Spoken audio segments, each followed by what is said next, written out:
కృపాసంపూర్ణ మా రక్షక యేసయ్యా, మీ పాదాలు కలిగిన స్తుతులు స్తోత్రాలు తండ్రి. గడిచిన నిన్నటి దినం నుంచి ఈ దినం వరకు మమ్మల్ని కాచి కాపాడి మీ దగ్గరలో భద్రపరిచినందుకు కూడా మీకే వేలాది స్తుతులు స్తోత్రాలు.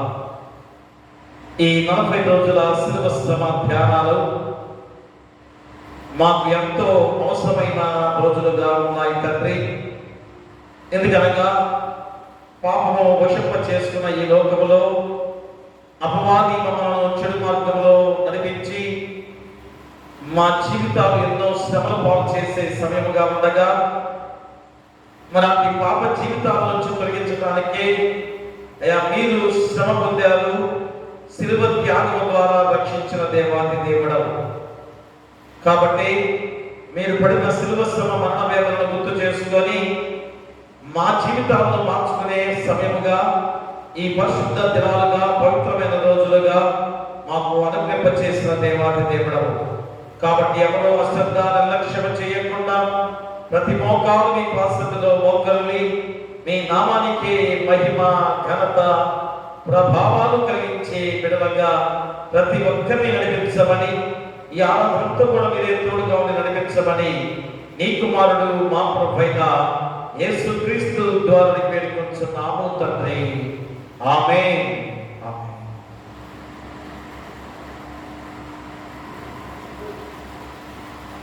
ఆంధ్ర క్రైస్తవ కీర్తన పుస్తకం నుంచి 207వ కీర్తన, ఎంత గొప్ప గొప్ప పుట్టే.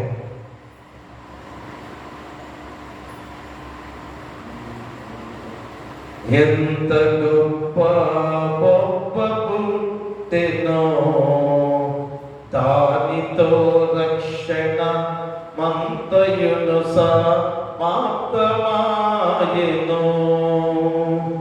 ఎంత గొప్ప గొప్ప పుట్టెను యేసునకు కల్వరి మెట్టెను. సంతసముతో సిల్వ కొట్టగా సూర్యుడంద కారమాయెను. సూర్యుడంద కారమాయెను. ఎంత గొప్ప గొప్ప పుట్టెను దానితో రక్షణ మంతయును సమాప్తమాయెను. గలిబిలి గలిగేనొకప్పుడు సిన్యారు బాబేలు కట్టడమో కట్టునప్పుడు పలుకు భాషయు నొక్కటైనను పలు విధములను భాషమాయెను. నలుదెసలకును జనులు పోయిరి కలువరిపై కలసి కొనిరి. కలువరిపై కలసి కొనిరి. ఎంత గొప్ప గొప్ప పుట్టెనో దానితో రక్షణ మంతయును సమాప్తమాయెను. పావనుడగు ప్రభువు మన కొరకై యా సిలువ మీద చావు నొందెడు సమయమందునా. దేవుడా నా దేవుడా నన్ను నేల చేయి విడిచి తిరియనియా. రావముగమురా పెట్టెను యెహోవాయను తన తండ్రితోను. యెహోవాయను తన తండ్రితోను. ఎంత గొప్ప గొప్ప పుట్టెనో దానితో రక్షణ మంతయును సమాప్తమాయెను.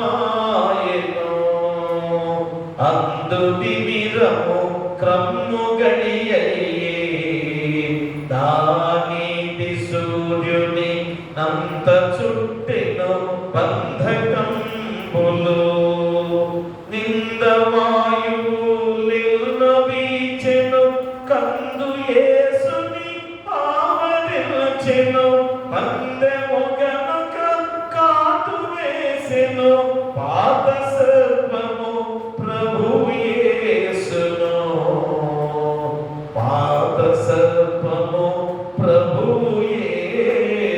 యేసును ఎంత గొప్ప గొప్ప పూర్తిలో దానితో రక్షణ మంతయును మాత్రమాయను శాంతమాయన కంచు పలుకుచును ఆ రక్షకుడు తన స్వంత విలువకు ప్రాణమును వీడెను ఇంతలో నొక్క భటుడు తనదను నీతితో ప్రభు ప్రఖ్య పొడవగా చెంత చేరని పాపులనుగా క్షించు రక్తపు ధారగారెను రక్షించు రక్తపు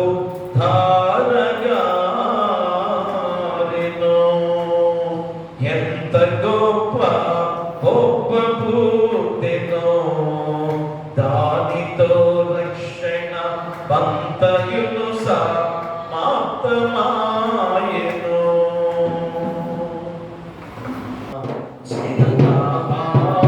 ఇచ్చింది లోకం దాహమని అడిగింది ప్రేమ చిరుదాహాన్ని ఇచ్చింది లోకం చిరకరించి వారు మరి పరిశుద్ధులొచ్చారు చిరకరించినారు మరి పరిశుద్ధులొచ్చారు నారు తెరువలేదాయ ప్రేమ వలుడు పలుకలేదాయ ప్రేమ నారు తెరువలేదాయ ప్రేమ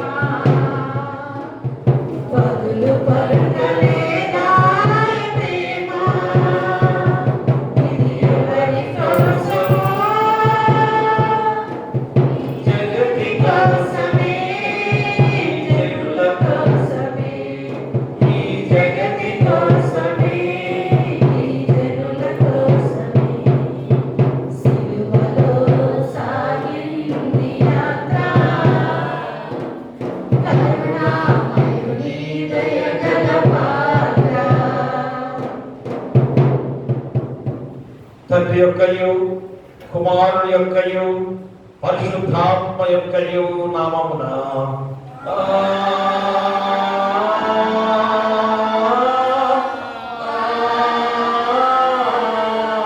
ఆమేన్. ఓ ప్రభువా నా పెదవులను తెరువుము అప్పుడు నా నోరు నీ స్తోత్రమును బయలుపరచును. ఓ దేవా నన్ను విడిపించుటకు త్వరగా రమ్ము. ఓ ప్రభువా నా సహాయము నాకు త్వరగా రమ్ము. తండ్రికిని కుమారుడికిని పరిశుద్ధాత్మకును ఆదియందు ఇప్పుడెల్లప్పుడు యుగ యుగములందుండునట్లు మహిమ కలుగుగాక. ఆమేన్ ఆమేన్ ఆమేన్. ఉత్తర ప్రత్యుత్తరాలుగా 23వ దావీదు సంకీర్తనను మన మధ్యలో కుమారి వాసిమండ కవిత గారు చదవలసిందిగా కోరిక అందిస్తున్నాము. అమ్మా సారీ శ్రీమతి వాసిమండ రాయదా రెండవ పెద్దవాళ్ళని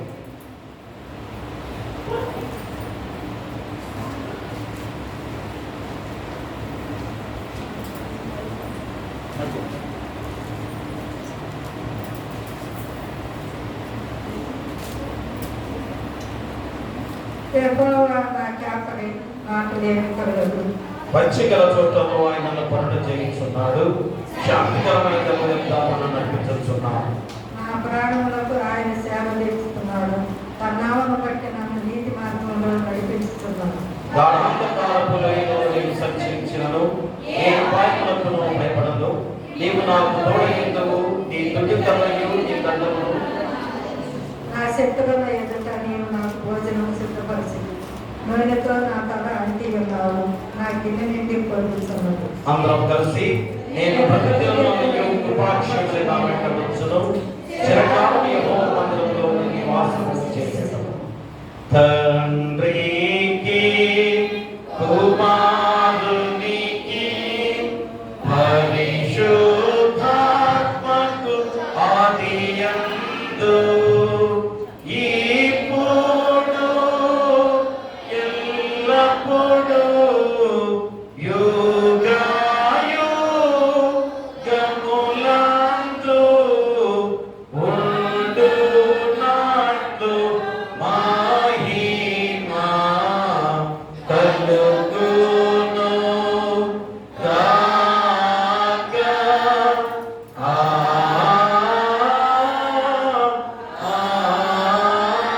ఆమేన్. అలాగనే ఈ 40 రోజుల శిలువ ధ్యానాలలో ప్రత్యేకమైన లేఖన భాగాలుగా అపోస్తలుడైన పౌలు ఎఫెసీయులకు రాసిన పత్రిక 4వ అధ్యాయము 25 నుంచి 32 వచనాలు కుమారి పచ్చల ప్రెస్సి వచ్చి చదవలసిందిగా కోరి ప్రార్థిస్తూ ఉన్నాం.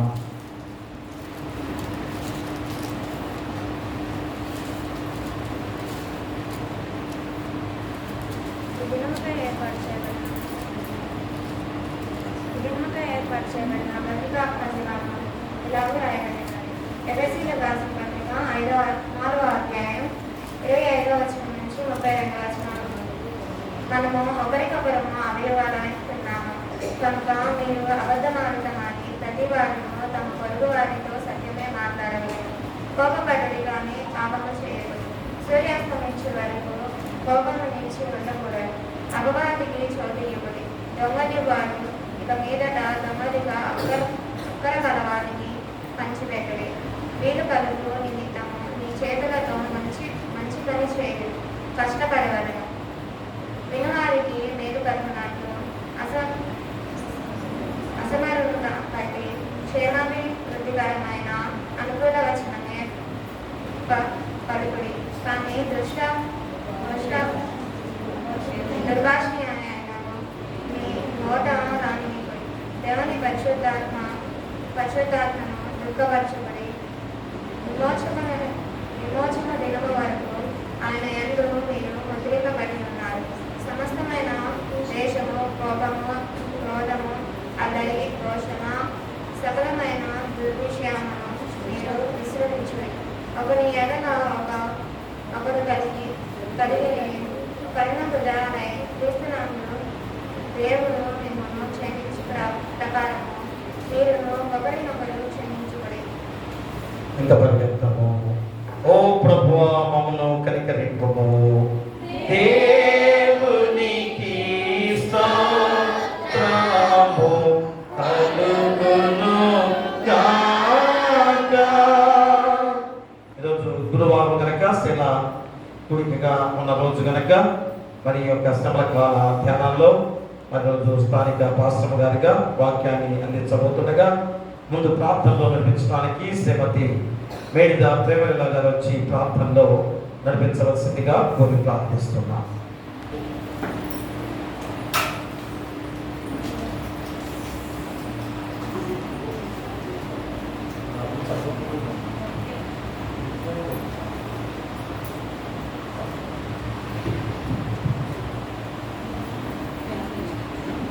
ముందుగా నాకటి ధన్యతనిచ్చినటువంటి దేవాతి దేవునికి నేను వందనాలు తెలియజేస్తున్నాను. మరొకసారి నాకు అవకాశం ఇచ్చిన స్థానిక సంఘ కాపం వారికి నా నిండు వందనాలు తెలియజేస్తున్నానండి. కూడి వచ్చిన సంఘం అంతటికి కూడా నా హృదయపూర్వక వందనాలు తెలియజేస్తున్నాను. ఈ దినముకై ఏర్పాటు చేయబడిన వాక్య భాగము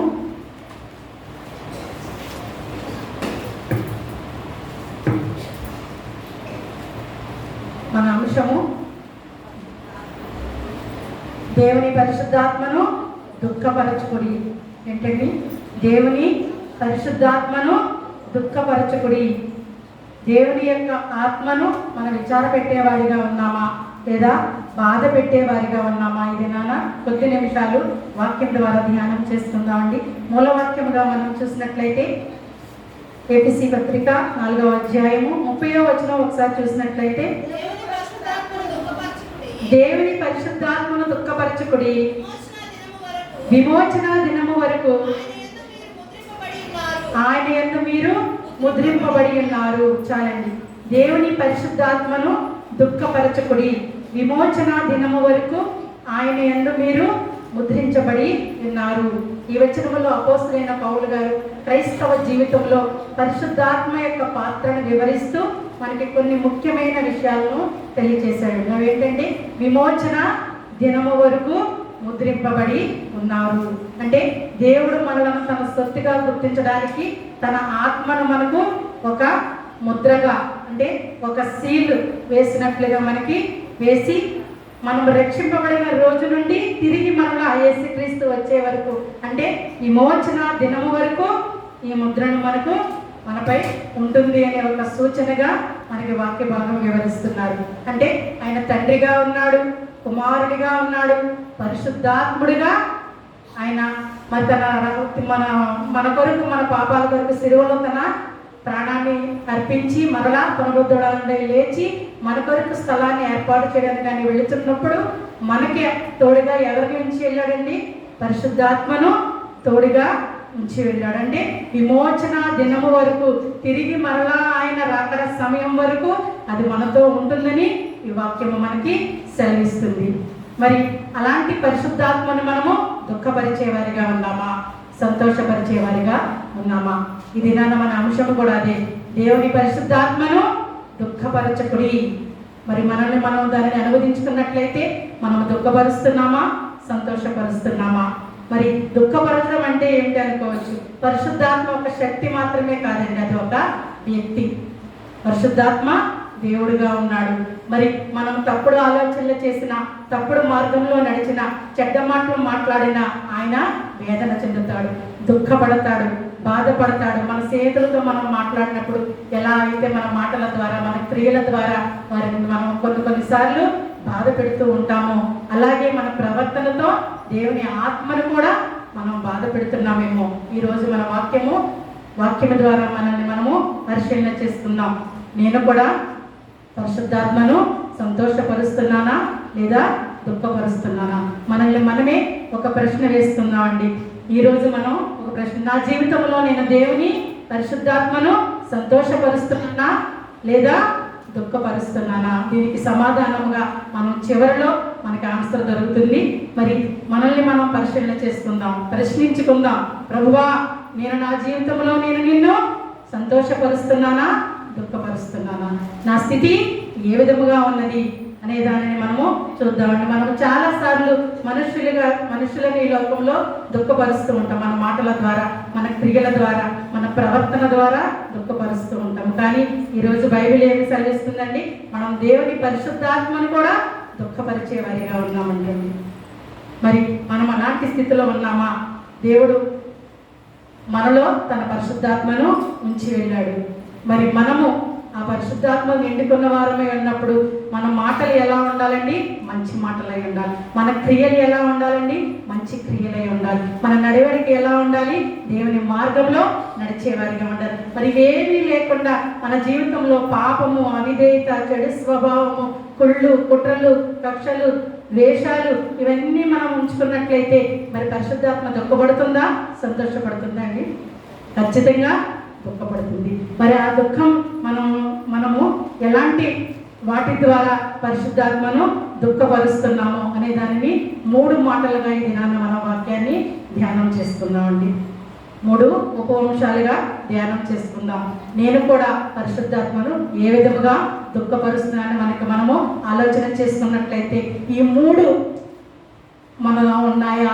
ఒకవేళ ఉన్నట్లయితే మనం వాటిని సరి చేసుకునే వారిగా ఉన్నామా, ఇంకనూ సరి చేసుకోలేని స్థితిలోనే మనము జీవిస్తున్నామా అనే దానిని వాక్యం ద్వారా మనల్ని మనం ఒకసారి పరిశీలన చేసుకుందాం. మొట్టమొదటిగా మనం చూసినట్లయితే అవిధేయత. ఏంటండి? అవిధేయత పరిశుద్ధాత్మను దుఃఖపరుస్తుందంటండి. రెండవదిగా మనం చూసినట్లయితే చెడు స్వభావం, అంటే పాప జీవితం, పాప స్వభావం కూడా, చెడు స్వభావం కూడా పరిశుద్ధాత్మను దుఃఖపరుస్తుంది. మూడవది ప్రేమ లేని జీవితం కూడా పరిశుద్ధాత్మను దుఃఖపరుస్తుంది. మొట్టమొదటిగా మనం చూసినట్లయితే డిజోబీడియన్స్ అంటే అవిధేయత. చూసినట్లయితే సమూయేలు మొదటి గ్రంథము 15వ అధ్యాయము 10 నుంచి 11 వచనాలు మనం ఒకసారి చదివినట్లయితే, సమూయేలు మొదటి గ్రంథము 15వ అధ్యాయము. అప్పుడు యెహోవా వాక్కు సమూయేలునకు ప్రత్యక్షమై ఇలాగ సెలవిచ్చెను, సౌలు నన్ను అనుసరింపక వెనుక తీసి నా ఆజ్ఞలను గైకొనకపోయాను గనుక అతనిని రాజుగా నిర్ణయించినందుకు నేను పశ్చాత్తాపపడుచున్నాను. అందుకు సమూయేలు కోపావేశుడే రాత్రి అంతా యెహోవాకు మొరపెట్టుచుండెను. అప్పుడు యెహోవా వాక్కు ఎవరికి ప్రత్యక్షమైందండి? సమూయేలుకు ప్రత్యక్షమై ఇలాగూ సెలవిచ్చాను, సౌలు నన్ను అనుసరింపక వెనుతీసి నా ఆజ్ఞలను గైకొనకపోయాను గనుక అతని రాజుగా నిర్ణయించినందుకు నేను పశ్చాత్తాపపడుచున్నానంటే దుఃఖపడుచున్నాను, బాధపడుచున్నాను అని చెప్తున్నాడు. అందుకు సమూయేలు కోపావేశుడే రాత్రి అంతా యెహోవాకు మొర్రపెట్టుచుండెను. ఈ వాక్యము సమూయేలుతో యెహోవా దేవుడు మాట్లాడుతున్నటువంటి సందర్భంలోనిది. దేవుడు సౌలు రాజుకు స్పష్టమైన ఆజ్ఞ ఇచ్చాడండి. మీరు ఇంటికి వెళ్ళిన తర్వాత 15వ అధ్యాయం అంతా కూడా చదవండి. మనం లోతుగా ధ్యానం చేసుకోవడానికి సమయం లేదు కనుక ఇంటికి వెళ్ళిన తర్వాత చదవండి. మరి ఒక ఆజ్ఞనిచ్చినప్పుడు మరి అమాయకులను నాశనము చేయమని ఒక ఆజ్ఞనిచ్చాడు. మరి కానీ సౌలు ఆజ్ఞను అవిధేయతలో ధిక్కరించుకున్నాడు. మరి అవిధేయత చూపించాడు. విధేయత చూపించకుండా దేవుని మాటకి మరి నిర్లక్ష్యం చేసినట్లుగా మనకి వాక్య భాగాలు సెలవిస్తున్నాయి. సౌలు దేవుని మాటను పూర్తిగా పాటించలేదు, సగం మాత్రమే పాటించాడు. ఏం చేశాడంటే మంచి గొర్రెలను మంచి పశువులను ఉంచుకున్నాడు, మిగతా వాటిని చంపివేశాడు. అలాగే అక్కడ రాజును చంపమంటే చంపలేదు, అక్కడ ఉన్నటువంటి ప్రజల మాటలను విన్నాడు. మరి దేవుడైతే అంటున్నాడు సమూయేలుతో 15వ అధ్యాయము 11వ వచనంలో మనం చూసినట్లయితే, సౌలు నన్ను అనుసరింపక వెనుతీసి నా ఆజ్ఞలను గైకొనకపోయాను గనుక అతనిని రాజుగా నిర్ణయించినందుకు నేను పశ్చాత్తాప పడుచున్నాను. సౌలును రాజుగా చేసినందుకు నాకు చాలా బాధగా ఉంది, విచారంగా ఉంది, నేను దుఃఖపడుచున్నాను అని దేవుడు సౌలు మీద విచారపడుతున్నాడు. ఇదే పరిశుద్ధాత్మను దుఃఖపరచడం. మనము కూడా మన జీవితంలో దేవునికి విధేయత లేని బిడ్డలుగా, దేవుని యందు విశ్వాసము లేని బిడ్డలుగా, దేవుని యందు నమ్మకము లేని బిడ్డలుగా, దేవుని ఆజ్ఞను పాటించకుండా, దేవుని వాక్యానుసారంగా మనం నడుచుకోకుండా, దేవుని చిత్తాన్ని అనుసరించి మనం ముందుకు నడవకుండా మన ఇష్టానుసారంగా మన యొక్క చిత్తానుసారంగానే మనం నడుస్తూ ఉన్నట్లయితే, అవిధేయత కలిగిన బిడ్డలుగా ఉన్నట్లయితే మనము కూడా దేవుణ్ణి ఏం చేస్తున్నామండి? దుఃఖపరిచేవారిగానే ఉన్నాం, బాధ పెట్టేవారిగా. ఆనాడు సౌలు మాత్రమే కాదు, ఈనాడు మనము కూడా అదే స్థితిలో ఉన్నామేమో. వాక్యానుసారంగా మనల్ని మనము పరిశీలన చేసుకుందాం. ప్రభువా, నేను నీ యందు విధేయత కలిగిన బిడ్డగా ఉన్నానా, ఇంకనూ అవిధేయత కలిగిన బిడ్డగానే జీవిస్తున్నానా? చూసినట్లయితే సమూయేలు మొదటి గ్రంథము 15వ అధ్యాయము 22వ వచనం మనం చూసినట్లయితే, అందుకు సమూయేలు తాను సెలవిచ్చిన ఆజ్ఞను ఒకడు గైకొనుట వలన యెహోవా సంతోషించినట్లు ఒకడు దహన బలులను అర్పించుట వలన ఆయన సంతోషించిన. ఆలోచించుము, బలులు అర్పించుట కంటే ఆజ్ఞ గైకొనుటయు, పొట్టేళ్ల కొవ్వు అర్పించుట కంటే మాట వినుటయు శ్రేష్టము. దేవునికి మన బలుల కన్నా ఏది ముఖ్యమండి? మన విధేయత ముఖ్యము. బలులు అర్పించుట కంటే ఆయన బలులు అర్పించేస్తే, దహన బలులు అర్పించేస్తే ఆయన సంతోషిస్తాడా, లేదా ఆయన మాటలు వింటే ఆయన సంతోషిస్తాడా? ఇది మనము పరిశీలన చేసుకుందాం. మనం కూడా చాలాసార్లు మొక్కుబడులు చేసుకుంటూ ఉంటాం. ప్రభువా, నా యొక్క కుటుంబంలో ఈ కార్యము జరిగితే నేను నీ కొండకు వస్తాను, లేదా నీ సన్నిధికి వస్తాను, లేకపోతే నీ సన్నిధికి వచ్చి నేను గుండు కొట్టించుకుంటాను, లేదా ఏదో మనకి తోచిన విధంగా మనము మొక్కుబడులు చేసుకుంటూ ఉంటాం.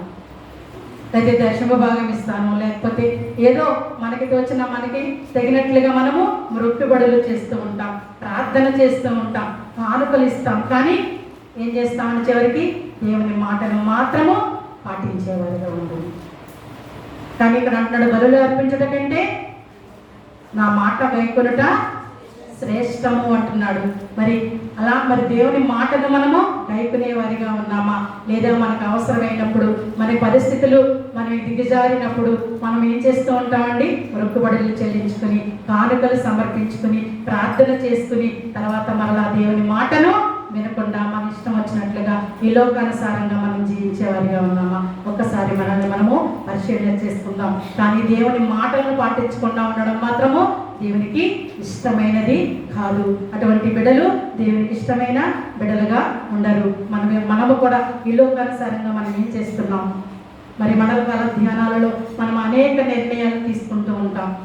వాటిని మొక్కుబడులైతే చాలా క్రమముగా చెల్లిస్తూ ఉంటాం. కానీ మాట ఇచ్చిన తర్వాత ఆ మాటను పట్టుకుని మనం ముందుకు నడుస్తున్నామా, లేదా ఆ మాటను ఆ యొక్క 40 రోజుల తర్వాత మనలా మర్చిపోయి మన యథారాజా తదా ప్రజ, మన తర్వాత జీవితంలోనే మనము జీవించేవారిగా ఉన్నామా? ఒకసారి వాక్యానుసారంగా మనల్ని మనం పరిశీలన చేసుకుందాం.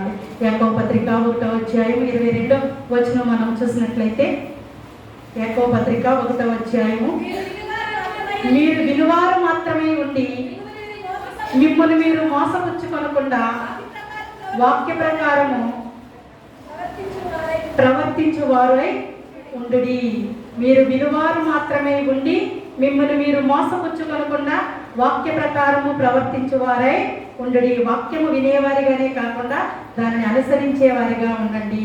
దేవుని మాటకు అవిధేయత ఉన్న చోట పరిశుద్ధాత్మ దుఃఖపడుతుంది. కనుక మనం వాక్యాన్ని వింటున్నాం, మరి విన్న వాక్యాన్ని మన హృదయంలో భద్రపరుచుకుని వాక్యానుసారంగా నడుచుకుంటున్నామా? గడప దాటిన వెంటనే వాక్యాన్ని వదిలివేసి మన తర్వాత జీవితంలోనే మనము జీవిస్తున్నామా? ఈ రాత్రి కాల సమయంలో మరి మండల కాల ధ్యానాలలో మరి 2026 20వ రోజులో మనం ప్రవేశించాం. గత 19 రోజుల నుంచి దేవుని వాక్య భాగాలు మనం వింటున్నాం. ఒక్కొక్క రోజు ఒక్కొక్క అంశము ద్వారా మన హృదయాన్ని పరిశీలన చేసుకుంటున్నామా? మరి పరిశీలన చేసుకుని అందులో మనము కూడా అలాంటి తప్పిదాల్లో జీవిస్తూ ఉన్నట్లయితే వాటిని తీసివేసుకుని దేవుని ఎడల విధేయత కలిగిన బిడలుగా జీవించడానికి ప్రయత్నిస్తున్నామా, లేదా ఇంకా ప్రయత్నించలేని బిడలుగానే మనం ఈ లోకంలో జీవిస్తున్నామా? ఈ రాత్రి కాల సమయంలో మనల్ని మనం పరిశీలన చేస్తున్న, ప్రభువా, నేను ఇంకనూ అవిధేయత కలిగిన బిడ్డగా జీవిస్తూ ఉన్నట్లయితే విధేయత కలిగిన బిడ్డగా జీవించడానికి నీ కృపను నాకు దయచే ప్రభు అని వేడుకున్నాను. రెండవదిగా మనం చూసినట్లయితే చెడు స్వభావం. రెండవది ఏంటండి? చెడు స్వభావం. మొట్టమొదటిది అవిధేయత, రెండవది చెడు స్వభావం. చూసినట్లయితే ఏబీసీ పత్రిక 4వ అధ్యాయం 25 నుంచి 31 వచనాల వరకు మనం ఈరోజు మన వాక్య భాగం. ఈ వాక్యంలో అపోస్తలుడైన పౌలు గారు మనకి ఏం చెప్తున్నారండి?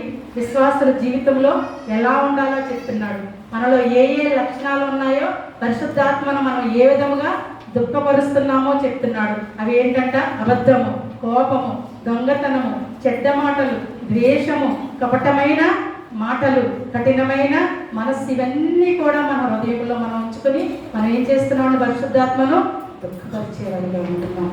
చదివినట్లయితే 29వ వచనం ఒకసారి చదవండి.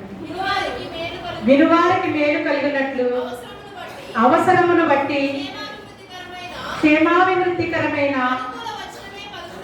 అనుకూల వచనమే పలుకుడు గాని దుర్భాష ఏదైనాను మీరు నోట రానియ్యకుడి. చాలండి. వినువారికి మేలు కలిగినట్లు అవసరమును బట్టి క్షేమాభివృద్ధికరమైన అనుకూల వచనమే పలుకుడి కానీ దుర్భాష ఏదైనాను మీ నోట రానియ్యకుడి. మన నోట వచ్చేదే అది. ఇతరులను బాధ పెట్టి మన నోటి నుంచి మాట వచ్చిందంటే కనీసం ఇద్దరు ముగ్గురైనా బాధపడాలి. అప్పుడే మనకి సాటిస్ఫాక్షన్ ఉంటుంది. అమ్మయ్య, నేను మాట్లాడిన మాటలకు నాకు ప్రతిఫలం వచ్చింది అని మనం ఫీల్ అవుతూ ఉంటాం. అంటే మన మాటలు ఎలా ఉంటున్నాయండి? వినువారికి మేలు కలిగినట్లు ఉంటున్నాయా, కీడు కలిగినట్లు ఉంటున్నాయా? వినువారికి మేలు కలిగినట్లు అవసరమును బట్టి క్షేమాభివృద్ధి కలిగిన అనుకూల వచనమే పలుకుడి, కానీ దుర్భాష ఏదైనాను మీ నోట రానియకుడి. ఈ చెడ్డ మాటలు మీ నోట నుండి రానియకుడి. మన మాటలు ఎలా ఉండాలంటే ఇతరులను సంతోషపరిచేలా ఉండాలి, దుఃఖపరిచేలా ఉండకూడదు. మనకి ఈ ఎండాకాలంలో ప్రతి సంవత్సరం మేము వచ్చిన దగ్గర నుంచి ఏమిస్తున్నామండి? ఏమిస్తున్నాము? ఎందుకని ఇవ్వట్లేదండి? ఎవరైనా ఆలోచన చేశారా? ఎందుకని ఈ సంవత్సరం మేము ఇవ్వడం లేదు?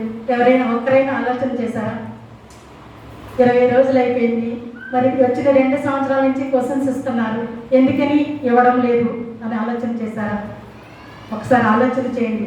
ఎందుకనంటే మేము దేవుని ఆలయంలో, దేవునిలో మీరందరూ కూడా ఎదగాలి. ప్రతి ఒక్కరికి బైబిల్ చదవాలని ఉంటుంది. కానీ మన పనుల వలన, ఉద్యోగాల వలన, మన తీరిక లేని సమయాల వలన మనం బైబిల్ చదవలేము. కానీ ఈ మండలకాల ధ్యానంలో దేవుని పరిశుద్ధ గ్రంథానికి ప్రతి బిడ్డ కూడా దగ్గరగా ఉండాలి. దేవుని వాక్యాన్ని చదవాలి. దేవుని వాక్యాన్ని వారు తెలుసుకోవాలనే ఉద్దేశంతోనే, సదుద్దేశంతోనే మేము ఆ క్వశ్చన్స్ ఇచ్చాం. కానీ అందులో కూడా తప్పులు వెతికే హృదయాలు ఉన్నాయంటే అది ఎంత భయంకరమో మనల్ని మనమే పరిశీలన చేసుకున్నాం. మేము ఈ క్వశ్చన్స్ ఇక్కడ ఇచ్చి, ఇక్కడ కొత్తగా ఇచ్చింది కాదండి. మేము ఈ సేవలకు వచ్చినప్పటి నుంచి కూడా దాదాపుగా 15 సంవత్సరాల నుంచి క్వశ్చన్స్ ఇస్తున్నాం. మండలకాల ధ్యానంలో బిడ్డల దేవునికి దగ్గరగా ఉండాలి. కానీ ఈ సంవత్సరం మేము ఎందుకు ఇవ్వలేదంటే ఒకసారి మీరే ఆలోచన చేసుకోండి. ఎందుకు ఇవ్వలేదు? అందులో కూడా మేము స్వార్థాన్ని, దేవుని ఆలయంలో ఇచ్చిన క్వశ్చన్స్లో కూడా స్వార్థంతో ఇస్తున్నామనే మాటలు మాకు వినపడింది. అవి అంత అవసరమా మనకి? కాబట్టి మేము ఆ క్వశ్చన్స్ ఇవ్వాలని అనుకోలేదు. అంటే మనం ఎలాంటి మనసులతో మనం ఉంటున్నాం? ఏబీసీ పత్రిక 4వ అధ్యాయం 31వ వచనం ఒకసారి మనం చూసినట్లయితే, సమస్తమైన ద్వేషము, కోపము, క్రోధము, అల్లరి, దూషణ, సకలమైన దుష్టత్వమును మీరు విసర్జించుడి. ఏమంటున్నాడండి దేవుని వాక్యం అండి? సమస్తమైన ద్వేషమును, కోపమును, క్రోధమును, అల్లరి, దూషణ, సకలమైన దుష్టత్వమును మీరు విసర్జించుడి అని దేవుని వాక్యం చెప్తుంటే మనం అవన్నీ కూడా మన హృదయంలో ఉంచుకుని నేను దేవుని బిడ్డని, దేవుని బిడ్డని, దేవుని బిడ్డని అంటే నువ్వు దేవునికి ఇష్టమైన బిడ్డగా అవుతావండి? దేవునికి ఇష్టమైన బిడ్డలుగా మనం ఉంటామా? ఎప్పటికీ దేవునికి ఇష్టమైన బిడ్డలు కాలేము. మన హృదయంలో వేటిని తీసివేసుకోవాలి? సమస్తమైన ద్వేషాన్ని, కోపాన్ని, క్రోధాన్ని, అల్లరి, దూషణ, సకలమైన దుష్టత్వాన్ని మనము విసర్జించుకునే వారిగా ఉండాలి. మన హృదయం ఎలా ఉందంటండి? దేవుని ఆలయమే ఉంది కనుక ఇటువంటి చెడు స్వభావాన్ని మనలో ఉంచుకున్నట్లయితే మనం దేవుణ్ణి దుఃఖపరిచే వారిగానే ఉన్నాం. మనం మొట్టమొదటి క్వశ్చన్ వేసుకున్నాం, నేను దేవుణ్ణి దుఃఖపరిచే స్థితిలో ఉన్నానా, సంతోషపరిచే స్థితిలో ఉన్నానా? ఒకవేళ ఇంకనూ మనం అవిధేయులుగా ఉన్నట్లయితే దేవుణ్ణి దుఃఖపరుస్తున్నాం. ఇంకనూ మనలో ఇవన్నీ కూడా మన హృదయంలో నింపుకొని ఉన్నట్లయితే మనం ఖచ్చితంగా దేవుణ్ణి దుఃఖపరిచేవారిగానే ఉన్నాము. చూసినట్లయితే కొరింథీ రాసిన మొదటి పత్రిక 3వ అధ్యాయము 16వ వచనం మనం చూసినట్లయితే, మీరు దేవుని ఆలయమై ఉన్నారని, దేవుని ఆత్మ మీలో నివసించుచున్నాడని మీరు ఎరుగరా? చాలా మనము దేవుని ఆలయమై ఉన్నాము కనుక మనలో పాపము లేదా చెడు ఉంటే పరిశుద్ధాత్మ ఏమవుతుందండి? దుఃఖపడుతుంది. మరి దేవుని ఆలయం అన్నప్పుడు మనం స్థానికంగా ఉన్న ఆలయాన్ని మనం ఎలా ఉండాలి? చెత్తగా ఉండాలని కోరుకుంటామండి? శుభ్రంగా ఉండాలని కోరుకుంటామా? శుభ్రంగా మనం ఉన్నంతలో నీట్గా, అందముగా ఉండాలని మనము ఆశపడుతూ ఉంటాం. మరి అలాగే హృదయం అనే దేవుని ఆలయాన్ని కూడా మరి పరిశుద్ధంగా ఉంచుకోకపోతే మరి పరిశుద్ధాత్మ సంతోషపడుతుందా, దుఃఖపడుతుందా? ఖచ్చితంగా దుఃఖపడుతుంది. కనుక మన హృదయంలోంచి ఏం తీసేసుకోవాలండి? గలతీ పత్రిక 5వ అధ్యాయము 19 నుంచి 21 వచనాల వరకు మనం చూసినట్లయితే, శరీర కార్యములు చదవద్దులేండి. శరీర కార్యములు స్పష్టమై ఉన్నవి. అవేవనగా జారత్వము, అపవిత్రత, కాముకత్వము, విగ్రహారాధన, వ్యభిచారము, ద్వేషములు, కలహములు, మత్సరములు, క్రోధములు, కక్షలు, భేదములు, విమతములు, అసూయలు, మత్తతలు, అల్లరితో కూడిన ఆటపాటలు మొదలైన వీటిని గురించి నేను మునుపు చెప్పిన ప్రకారం ఇచ్చిన వాటిని ఇట్టి వాటిని చేయువారు దేవుని రాజ్యాన్ని స్వతంత్రించుకొనరని మీకు తెలియజేస్తున్నాను అన్నాడు. మరి ఇవన్నీ కూడా మన హృదయంలో ఉంచుకొని నేను దేవుని ఆత్మను సంతోషపరుస్తున్నానా దుఃఖపరుస్తున్నానంటే ఆన్సర్ వచ్చింది కదండి మనకండి. ఖచ్చితంగా మనము దుఃఖపరిచేవారిగానే ఉన్నాం. చివరిదిగా మూడవదిగా మనం చూసినట్లయితే మొట్టమొదటిది ఏంటండి, నేను చెప్పిన వాక్యం గుర్తుండకపోయినా అట్లీస్ట్ ఈ 3 మాటలైనా మీ హృదయంలో భద్రపరచుకోవాలి. మొట్టమొదటిది అవిధేయత, రెండవది చెడు స్వభావం, మూడవది ప్రేమ లేని జీవితం పరిశుద్ధాత్మను దుఃఖపరుస్తుంది. చూసినట్లయితే ఏబిసి 4వ అధ్యాయము 32వ వచనాన్ని మనం చూసినట్లయితే, ఒకరి ఎడల ఒకరు దయకలిగి కరుణా హృదయులై క్రీస్తునందు దేవుడు మిమ్మల్ని క్షమించిన ప్రకారము మీరును ఒకరినొకరు క్షమించుడి. ఒకరినొకరు దయగలవారే క్షమించుకొని దేవుడు మనకు ప్రేమించడం నేర్పించాడు, దయను నేర్పించాడు, జాలి చూపించడం నేర్పించాడు. కానీ మనం ఏం చేస్తూ ఉంటామండి, చాలాసార్లు మనము ప్రేమ కన్నా ద్వేషం, పగను మనము ఇతరుల మీద చూపిస్తూ ఉంటాం, కక్ష సాధింపు చర్యలు చేస్తూ ఉంటాం. అంటే దానివల్ల దేవుని ఆత్మను మనం ఏం చేస్తున్నామండి, మరలా దుఃఖపరిచేవారిగానే. అందుకే అంటున్నాడు, ప్రేమ లేని జీవితము దేవుని ఆత్మను దుఃఖపరుస్తుంది, ద్వేషం ఉంటుంది, అసూయ ఉంటుంది, క్షమించలేని హృదయం ఉంటుంది. మరి ఇవన్నీ మన హృదయంలో ఉంచుకున్నట్లయితే ఖచ్చితంగా మనం దేవుని పరిశుద్ధాత్మను దుఃఖపరిచే స్థితిలోనే ఉన్నాము. చూసినట్లయితే కొలస్సీ 3:13 చూసినట్లయితే, కొలస్సీ 3:13 చూసినట్లయితే, ఎవడైనను తనకు హాని చేసనని ఒకడు అనుకుని ఎడల ఒకరినొకడు సహించుచు ఒకరినొకడు క్షమించుడి. ప్రభు మిమ్మల్ని క్షమించలాగన మీరును క్షమించడి. యేసయ్య ఈరోజు మనం తెలిసి చేసిన తెలియక చేసిన మన తప్పిదాన్ని ఈరోజే క్షమిస్తున్నాడు. రేపు ఉదయానికల్లా చేతులు చాపి ప్రయాసపడి భారం వచ్చిన సమస్త జనులారా నా ఎద్దకు రండి, నా యొద్ద విశ్రాంతి పొందండి అని ప్రేమ చూపిస్తున్నాడు. మరి అలాంటి ప్రేమామూర్తి అయిన బిడ్డలుగా మనం ఉన్నాము. మరి ప్రేమ కలిగిన జీవితాలతో మనం ఉన్నామా, లేదా కక్షలు, కార్పణ్యాలు, పగలు, ద్వేషాలు, మరి అసూయలతో మన హృదయం అంతా కూడా నింపుకొని నేను దేవుని బిడ్డని అని మనమే భ్రమపడుచున్నాము. ఆ రాత్రికాల సమయంలో మనల్ని మనం పరిశీలన చేస్తుంది. ఇక్కడైతే మాత్రం ఎవడైనానో తనకి హాని చేసినని ఒకడు అనుకుని నెడల ఒకరినొకడు సహించుచు ఒకరినొకడు క్షమించుడి. క్రీస్తు మిమ్మల్ని ఎలా క్షమించునో మీరును అలాగనే క్షమించమంటున్నాడు. ఇంకా మనం చూసినట్లయితే చదవద్దులేనండి, యోహాను 13:34 మీరు ఒకరినొకరు ప్రేమింపవలనని మీకు కొత్త ఆజ్ఞ ఇచ్చుచున్నాను, నేను మిమ్మల్ని ప్రేమించినట్లే మీరును ఇతరులను ప్రేమించమంటున్నాడు. మరి మన ప్రేమ ఉన్న చోట దేవుని ఆత్మ సంతోషపడుతుంది, ప్రేమ లేని చోట దేవుని ఆత్మ దుఃఖపడుతుంది. కనుక మరి ఈరోజు మనతో దేవుడు మాట్లాడుతున్నాడు, ప్రియ దేవుని బిడ్డలారా, మరి ఈ 3 విషయాలు మీలో ఉన్నట్లయితే నా ఆత్మ మీ యందు దుఃఖపడుచున్నది. ఏ 3 విషయాలండి? అవిధేయత, చెడు స్వభావము, ఇంకా ప్రేమ లేని జీవితాన్ని మనము కలిగి ఉన్నట్లయితే దేవుని ఆత్మను ఖచ్చితంగా మనము దుఃఖపరిచేవారిగానే ఉన్నాం. కానీ మనల్ని మార్చడానికి ఆయన సిద్ధంగా ఉన్నాడంటండి. మరి మారడానికి మనము సిద్ధపాటు కలిగి ఉన్నామా, లేదా ఇంకనూ సిద్ధపాటు లేని బిడ్డల వలె ఈ లోకంలో జీవిస్తున్నామా? ఒకవేళ మనం సిద్ధపాటు కలిగి ఉండాలంటే, మనం కూడా మార్పు చెందాలంటే యేసయ్య పిలుస్తున్నాడు. ఏమని పిలుస్తున్నాడండి? దావీదు కీర్తనాకారుడు అయితే అడుగుతున్నాడు, దేవా నా యందు శుద్ధ హృదయము కలిగి చేయము, నా అంతరంగములో స్థిరమైన మనస్సును నూతనముగా పుట్టించుము. మరి దినాన మనము కూడా దేవుని గట్టిగా బిగ్గరగా అడుగు, దేవా నాలో శుద్ధ హృదయము పుట్టించుము.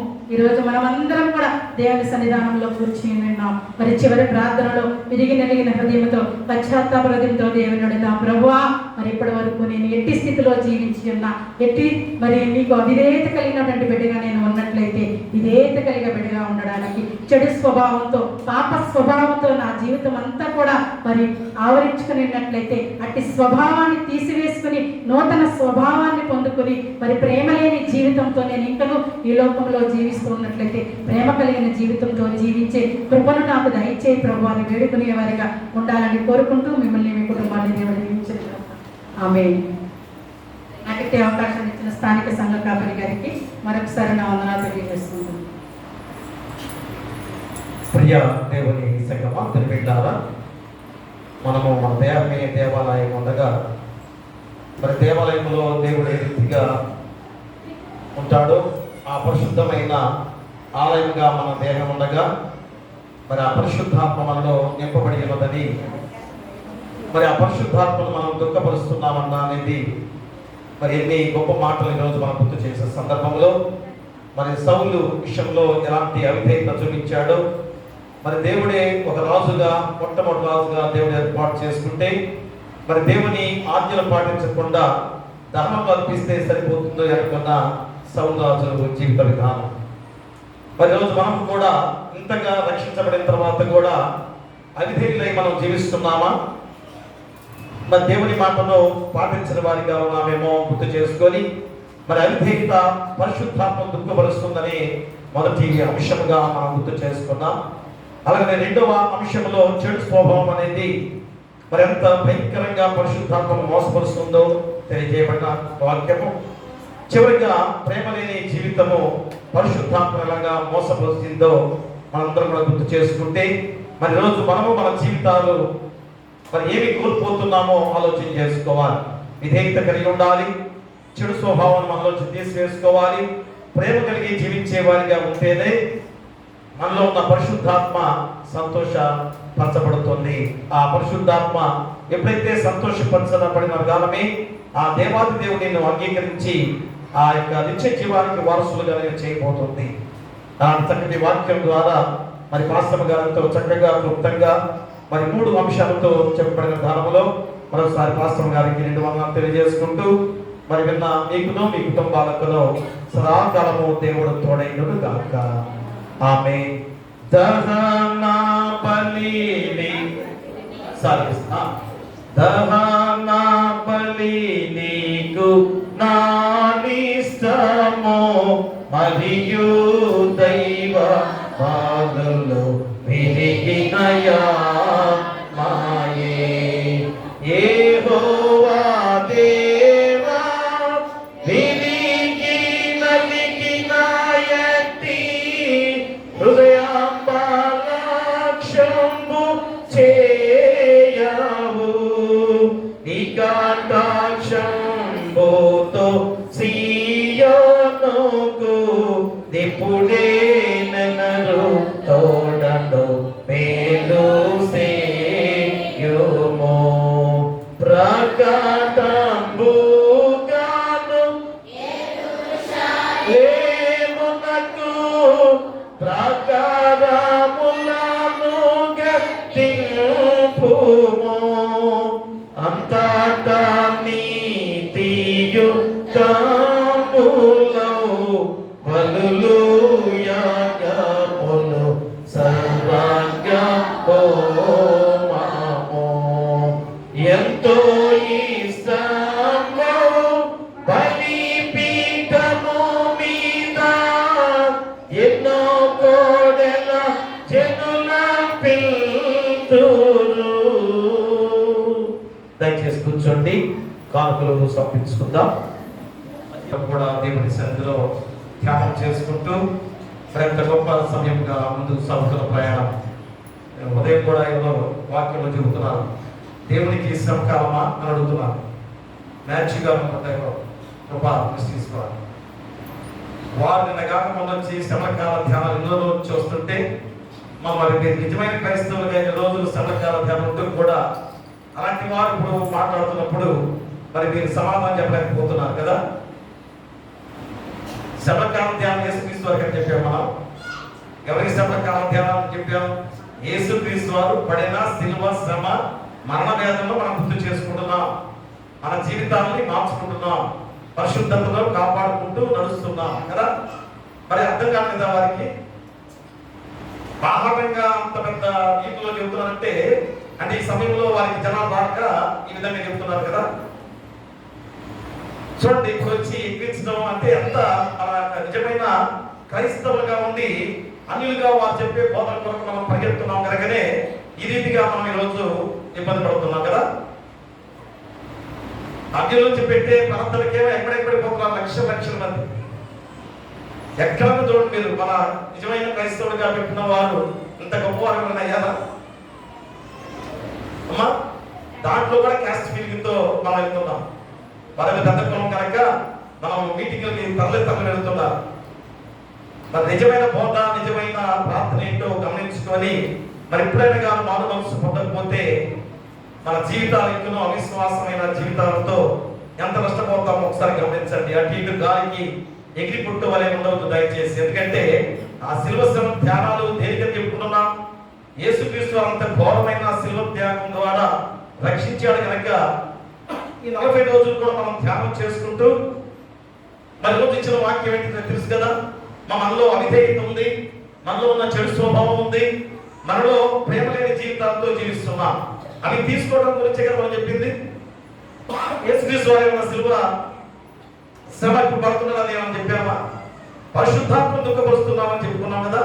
కరెక్టే, పరిశుద్ధాత్మ మనలో ఉన్నప్పుడు ఆ పరిశుద్ధాత్మను మోసపరుస్తున్నాం, దుఃఖపరుస్తున్నాం కదా. కాబట్టి మన ఈ శ్రమకాల ధ్యానాలు మన జీవితాల్లో ఎంత మార్పు తీసుకొస్తున్నాయి కదా. మరి ఇంతమంది ప్రతిరోజు ఇంత దేవుని ఆనందించే విధానం ఉంటుందా? 40 రోజులు ఎంత పనులు మీరు చేస్తున్నారో మేము చూస్తున్నాం కదా. మా నుంచి తొడియా తీస్తూ ఎంత వేడి, ఆ గర్భకాల దగ్గర కాసేపు ఉంటేనే దగ్గు వస్తుంది, ఆయాసం కూడా వస్తుంది. ఒకసారి ఆ వెంటనే ఏదన్నా పోయిన తాలిపేస్తేనే ఆయాసం వచ్చినట్టు ఉంటుంది కదా. అంతటి కఠినమైన మీరు పనులు చేసుకుంటూ కూడా మా దేవుని సన్నిధిలో గడపడం అనేది అంత దిగులికరమో ఖచ్చితంగా దీవెనలు, ఆశీర్వాదాలు మా మీ కుటుంబాల్లో బిడ్డల ద్వారా ఎంతో చక్కగా మరి ముందుకు సాగుతున్న ప్రయాణం. అందుకనే వారు మీరు చెప్పే మాటల ద్వారా మీ అవిశ్వాసాన్ని కోల్పోకుండా బలంగా చేపట్టుకుని ముందుకు సాగాల్సిన బాధ్యత మనపై ఉంది. అందుకనే మరి గమనించి మరి రేపు శుక్రవారం, ప్రతి శుక్రవారం కూడా ఆ మహాశుక్రవారం తలపోసుకుంటూ మరి ఉపవాస ధ్యానంతో మనందరం కూడా దేవుని శ్రద్ధలో ధ్యానం చేసుకోబోతున్న గొప్ప విధానం. కాబట్టి మరి రేపు 3 గంటల వరకు కూడా ధ్యాన ప్రణాళికలో ముందుకు సాగుతూ నవరాత్రి రోజు సంస్కారం కూడా స్వీకరిస్తూ మరి పరిశుద్ధమైన జీవితంలో ముందుకు సాగడానికి ప్రతి ఒక్కరు కూడా సిద్ధపడండి. మరి దానికి తోడుగా దేవుడిచ్చిన గొప్ప విధానంలో ప్రేమిందు కూడా ఏర్పాటు చేయబడటం అనేది మా సంఘంలో చాలా దీవెనకరము. ఇప్పుడు ఎంతో మంది కూడా అదే అలవాటు ప్రకారంగా చేస్తూ ఉన్నారు. కాబట్టి మరి ప్రేమిందుగా ఉంది కనుక సంఘం అంతా కూడా రావాల్సిన బాధ్యత కూడా ఉంది. కాబట్టి అమ్మాల వారి కుటుంబాల తరఫున రేపు భోజనం మనకి సిద్ధపరుచున్నారు కనుక వారిని వారి కుటుంబాలను దేవుడు దీవిస్తూ మరి ఆర్కెస్ట్రా కొరకు మా మేడిద రాంబాబు గారి కుటుంబం 1000 రూపాయలు, మేడిద ఆదాం గారు, విజయ్ కుమార్ గారి కుటుంబం నుంచి 500 రూపాయలు మాత్రం ఇచ్చారు. 1800 రూపాయలు ఉన్నాయి. మరి మిగతా ఇచ్చిన వారిని కూడా సరిపోయాయి 3 రోజులకి. మరి ఇప్పుడు ఈ రోజు రేపటికి మరి 1500 రూపాయలే ఉన్నాయి. ఎవరైనా ఆర్కెస్ట్రా కొరకు కాలం ఇచ్చేవారు ఉంటే ఇవ్వాల్సిందిగా కోరి ప్రార్థిస్తున్నాం. మరి ఇంకనో మరి ప్రభుత్వ సంస్కారం కూడా ఉంది కనుక ప్రతి ఒక్కరు కూడా సిద్ధపడి రావాల్సిందిగా కోరి ప్రార్థిస్తున్నాం. ప్రార్థన చేసుకుందాం. సకలాశీర్వాదాలకు కారణభూతులైన మా పరలోకపు తండ్రి, మహాపరిశుద్ధుడా, ప్రేమమయుడా, పరమల ముందు ఆశీర్వాదుగా ఉన్న గొప్ప దేవా, మీకే వేలాది స్తుతులు, స్తోత్రాలు. మా హృదయాల్లో ఈరోజు ఎంతగా కిన్నులై ప్రార్థించాలి, దుఃఖపడుతూ ప్రార్థించాలి, కన్నీటితో ఆయన ప్రార్థించుకొని పరిశుద్ధాత్మ మాలో ఉన్నప్పుడు మేము మోసకరమైన జీవితాలతో జీవిస్తున్నామేమో, ఆ మోసకరమైన జీవితాలు మేము తీసివేసుకోవాలి అని దీక్ష ఆయన ప్రతి ఒక్కరు కూడా నడిపించుకునే బాధ్యత దయచేయమని వారిగా ఉన్నామా? ఆనాడు సౌలు మహారాజుగా, మొట్టమొదటి రాజుగా దేవుడు ఏర్పాటు చేస్తే దేవుని మాటను ధిక్కరించాడు. దేవుని వారికి మోసకరమైన ధామలో జీవించిన వాడిగా ఉన్నాడు. కాబట్టి దానివల్ల పరిశుద్ధాత్మను దుఃఖపరిచే వారిగా ఉన్నామని గుర్తు చేస్తున్నారు. సమస్త సకల దుష్టత్వం మాలో ఉందని కూడా మాకు గుర్తు చేస్తున్నారు తండ్రి. కోపము, ద్వేషము, అల్లరితో కూడిన ఆటపాటలు ఇవన్నీ కూడా చెడు స్వభావంతో ఉన్నాయి తండ్రి.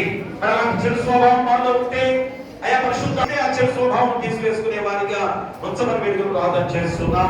3వ మాటగా ప్రేమ లేని జీవితము పరిశుద్ధాత్మ దుఃఖపరుస్తుంది. ఎందుకనగా 2వ ఆజ్ఞగా మీరు గుర్తు చేసిన దుఃఖమైన ఆజ్ఞల్లో ప్రతి 2 కూడా గురించి రాజ్యాలు నిజమైన గురువు వారిని ప్రేమించాలి మీరు పొందండి. కాబట్టి ఎప్పుడైనా మేము మా జీవితాలను మార్చుకొని ఆయా ప్రేమ కలిగిన వారిగా జీవించాలని ఈ 3 మాటల ద్వారా ఈ వాక్యాన్ని మాకు గుర్తు చేసిన గొప్ప విధానం. కాబట్టి నేను చక్కటి వాక్యాన్ని అందించిన పాస్టర్ గారికి తండ్రి నాయకమని వేడుకలు ప్రార్థన చేస్తున్నాం. ఆయన వాక్యాన్ని ఫలింపి చేసి ఆ వాక్యాన్ని వెలుగుగా చేసుకునే బాధ్యత బిడ్డలకు దయచేయండి. వచ్చిన వాళ్ళు రాని వాళ్ళు తాప్యం ఉన్నవారు నడివేస్తున్న వారు ఎవరు పాటిస్తున్న వారు చిన్న బిడ్డలు కుష్ఠరోగులు అనాథలు అభాగ్యులు గర్భిణీ శిశువుల కోసం దయచేయండి. బాలింతరాలు తల్లి బిడ్డలు క్షేమంగా ఉంచండి. పిల్లలు లేని వారి బిడ్డలు దయచేయండి. వివాహాలు కాని వారికి వివాహాలు చేయండి. గృహాలు లేని వారికి గృహాలు ఇవ్వండి. ఉద్యోగాలను ఉద్యోగాలు దయచేయండి. ఆర్థికంగా ఇబ్బంది పడుతున్న వారికి ఆర్థికంగా సహాయం చేయండి. ఆయన విధులందరి పక్కన వ్యాఖ్యలు చేస్తూ మీ కృప కరుణా కటాక్షాలు వారిపై కుమరించమని వేడుకలు ప్రార్థన చేస్తున్నాం. అలాగే అనారోగ్యంతో బాధపడుతూ సంఘములో గాని గ్రామంలో గాని హాస్పిటల్లో గాని ఎవరైతున్నారో మా సంఘంలో గుండె ఆపరేషన్లు తల ఆపరేషన్లు చర్మ వ్యాధులు థైరాయిడ్ సమస్య పక్షవాయువుతో బాధపడుతున్న వారు జ్వరంతో బాధపడుతున్న వారు చికెన్ స్పాట్స్ గా చర్మం మీద చిన్న చిన్న బుక్కులుగా వచ్చిన బిడ్డల విషయంలో జ్వరంతో బాధపడుతున్న చిన్న బిడ్డలు ఎంత జ్వరంతో బాధపడుతున్న వారికి ఉండగా వారి విషయంలో కానీ బీపీలు షుగర్తో ఉన్నవారు ప్రతి ఒక్క విషయంలో కూడా అలాగే చేతి గాయాలు వెన్నుపూస గాయాలు కాలు గాయాలైన వారు అలాగే షుగర్ వల్ల కాలు గాయమైన బిడ్డల విషయంలో కానీ కడుపులో గర్భ ఆపరేషన్ జరిగిన బిడ్డల విషయంలో కానీ ప్రతి ఒక్క విషయంలో మేము ప్రార్థిస్తూ ఉన్నాం. యేసు నామములో గద్దించి తండ్రి మీ హస్తాలతో తాకి ముట్టి స్వస్థపరచమని వేడుకలు ప్రార్థన చేస్తున్నాం. అలాగే కష్టమైన పనులు చేసుకునేవారు కష్టానికి తగ్గ ప్రతిఫలంతో నడిపించమని వేడుకలు ప్రార్థన చేస్తున్నాం. ఆయా ఉద్యోగస్తులుగా బిడ్డలు ఆయా వస్తుండగా రాకపోకల మిత్రులుగా ఉండండి. ప్రమోషన్తో నడిపించమని వేడుకలు ప్రార్థన చేస్తున్నాం. అలాగే ఇతర దేశాల్లో ఉద్యోగాలు చేస్తున్న బిడ్డలు కానీ చదువుకున్న బిడ్డలు కానీ దీవించండి. ఎందుకంటే యుద్ధ వాతావరణంలో వారు ఉన్నారు కనుక వారిని కాచి కాపాడి ఏ శోధన రానియకుండా చక్కగా ఉద్యోగాలు చేసుకునే బాధ్యతగా చదువుకునే బాధ్యతగా మీ పరిశుద్ధాత్మ శక్తిని వారిపై కుమ్మరించండి. అలాగే కూలి పనులు చేసుకునే వారిని ఆయనని కాపాడి చక్కగా లాభదాయకంగా కుటుంబాన్ని పోషించుకునే బాధ్యత వారికి దయచేయండి. వ్యవసాయదారులను వ్యాపారస్తులు కూడా దీవించి బలపరచండి. అలాగే వాహనాలు ప్రతి వారిని కూడా క్షేమకరంగా నడిపించండి. ప్రపంచ నాయకులు దేశ నాయకులు రాష్ట్ర నాయకులు జిల్లా నాయకులు గ్రామ నాయకులు శాంతి సమాధానంతో పరిపాలించే బాధ్యత వారికి దయచేయండి. అలాగే మా సంఘాన్ని గారిని సంఘపెద్దలను కులపెద్దలను పిసిసి వారిని సలవాలు దీవించి బలపరచండి. నూతన దేవాలయ నిర్మాణ విషయంలో ఖచ్చితంగా అంతకన్నా గొప్ప దేవాలయము నిర్మాణము ఈ ప్రాంతంలో జరగాలి. అన్ని చోట్ల కన్నా గొప్ప దేవాలయ నిర్మాణం జరగాలి. ఎందుకంటే అపవాది ఎంత శోధించింది, ఐకమత్యాన్ని జరగొట్టింది, ప్రేమ లేకుండా చేసింది. కాబట్టి ఆ ప్రేమను మళ్ళా వ్యక్తపరుస్తూ ఐకమత్యంతో అందరూ కూడా అంతకన్నా గొప్ప దేవాలయాన్ని కట్టాల్సిన బాధ్యతను ప్రతి ఒక్కరు కూడా గుర్తు చేస్తున్నారు. అంటే వారికి కుమ్మరించి ప్రతి ఒక్కరు కూడా ఒకటిగా వచ్చి ఆ దేవాలయ నిర్మాణ విషయంలో ముందుకు సాగే బాధ్యత దయచేయమని ప్రార్థన చేస్తున్నాం. మా ఎస్సీ సంఘాన్ని కూడా దీవించండి. జడ్జిస్ గా వారు వచ్చి సక్రమైన పరిపాలన చెల్లించడానికి ఎలక్షన్ జరిపించే విధంగా వారు వచ్చి ఉండగా వారు దీవించి చక్కగా పరిపాలన ద్వారా ఆ ఎస్సీ సంఘాన్ని అభివృద్ధి చేసే విధానంలో మీ పరిశుద్ధాత్మ శక్తిని కుమ్మరించండి. సమర్పించిన ఈ కానుకలు బట్టి వారి వారి కుటుంబాలను పురంతులుగా అవంతులుగా నిరంతరంగా ఫలింపచేసి ఆశీర్వదించమని వేడుకలు ప్రార్థన చేస్తున్నాం. కుటుంబాన్ని పాస్టర్ గారిని వారి దీవించి బలపరచమని మిగిలిన సంఘంలో ప్రతి కుటుంబంలో కూడా ఎలాంటి శోధన రానియకుండా అందరూ కూడా పరిశుద్ధమైన జీవిత విధానాలలో అద్భుతమైన రీతిలో సంతోషకరమైన జీవితాలతో నడిచే బాధ్యత దయచేయండి. బిడ్డల నుంచి అందులో పనులు చేసేవారు కానీ ఇచ్చి తొడియాపిస్తూ ఆయన బిడ్డలు కానీ దీనిచ్చి బలపరచండి. ఎలాంటి అనారోగ్య రానియకుండా మీ పరిశుద్ధాత్మ శక్తి ద్వారా చక్కటి ఆరోగ్యకరమైన విధానాలలో కుటుంబాన్ని పోషించుకునే బాధ్యత వారికి దయచేయండి. ఎవరికి కూడా ఏ శోధన రానియకుండా కాల ధ్యానాల్లో ముందుకు సాగే బాధ్యత దయచేయమని రేపటి శుక్రవారముగా ఉపవాస ధ్యానాలతో ఉండబోతుండగా మీ పరిశుద్ధాత్మ శక్తిని ప్రతి ఒక్క బిడ్డపై కుమ్మరించి బలమైన విధానాలు ముందుకు సాగింప చేయండి. అలాగే ఆయన సాయంత్రం 6:30 గంటలకు 10th క్లాస్ విద్యార్థుల విషయంలో ప్రార్థన ప్రత్యేకమైన కూడికను ఏర్పాటు చేసి ఉండగా ప్రతి బిడ్డను కూడా నడిపించి చక్కటి దీవెనలు పొందుకొని ఆయన మంచి మార్కులతో విజయం సాధించుకునే బాధ్యత ప్రతి బిడ్డకు దయచేయండి. పెద్దవారందరూ కూడా వచ్చి ప్రార్థనలో ఏకీభవించి బిడ్డల్ని ఘనంగా చక్కగా ఎగ్జామ్స్ లో విజయం సాధించుకునే విధంగా ప్రతి ఒక్కరు ప్రార్థనలో ఏకీభవించే విధంగా మీ కృప వారికి కుమ్మరించమని వెళ్తూ ప్రార్థన చేస్తున్నాం. అయ్యా తిరిగి మళ్ళా వెళ్తుండగా క్షేమకరంగా నడిపించి ప్రతి వారి గృహ చుట్టూ గాని సంఘం చుట్టూ గాని గ్రామం చుట్టూ కూడా మీ దేవదూతలను కంచెగా ఉంచమని ఈ కుమారుడు మా ప్రభువైన యేసుక్రీస్తు ద్వారా వేడుకొంచున్నాము తండ్రి. ఆమేన్. పరలోకమందున మా తండ్రి, నీ నామం పరిశుద్ధపరచబడును గాక, నీ రాజ్యం వచ్చును గాక, నీ చిత్తం పరలోకమందు నెరవేర్చును భూమి మీద నెరవేరును గాక. మన ఆహారం నేడు మాకు దయచేయము. ఆయన ప్రాణము చేసిన వారిని మేము క్షమించిన ప్రకారం మా అపరాధములను క్షమించుము. శోధనను ఏకాదృష్టిను తప్పించుము. రాజ్యమును శక్తియు మహిమయు నిరంతరము నీవై ఉన్నవి. ఆమేన్.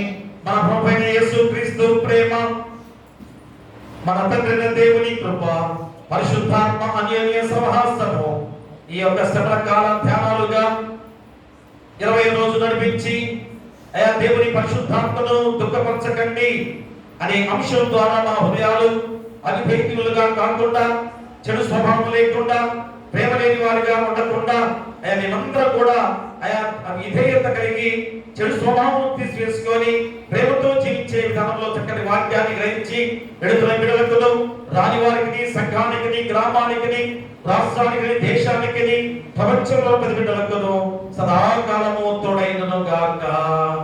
ఆమేన్. కట కట పాప సంకటము పాపుటకింత పటు మాధనుంది నావా. ఎటువంటిది ప్రేమ, ఎటువంటిది శాంతమెటులవ ఇంతు స్వామి. ఏ పాప మెరుగని యో పావనమూర్తి పాప విమోచకుండా. నా పాలి దైవమా, నా పాపములకున ఈ పాటలు నొందినావా.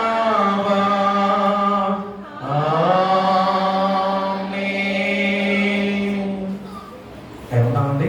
మన పంపకం దయచేసి ఒక్క నిమిషం దయచేసి గమనించండి. రేపు 10th క్లాస్ ఎగ్జామ్స్ గెలుపుల పిల్లల కొరకు ప్రత్యేకమైన ప్రార్థన కూడిక సాయంత్రం 6:30 గంటలకు బయట స్టేజీ వేస్తున్నారు. అక్కడ ఆ యొక్క ప్రార్థన జరుగుతుంది. తల్లిదండ్రులందరూ కూడా రావాలి, పెద్దవారందరూ రావాలి, సంఘం అంతా కూడా వచ్చి అందరికి ప్రార్థన చేయాలి. ఎందుకంటే మొట్టమొదటి వ్యక్తిస్తున్నారు, పిల్లలు గొప్ప స్థితిలో ఉండాలని అందరం కలిసి కూడా ప్రార్థన చేయాలి. అందరూ కూడా రావాల్సిందిగా కోరి ప్రార్థిస్తున్నాం. మొత్తం 26 మంది వచ్చారు పిల్లలు. గమనించండి, 26 మంది పిల్లలు వచ్చారు. అందరూ కూడా ఎంతవరకు వీలుంటే అంతవరకు వచ్చే విధంగా ప్రయత్నం చేయవలసిందిగా కోరి ప్రార్థిస్తున్నాం. అందరికీ 200 వందనాలు.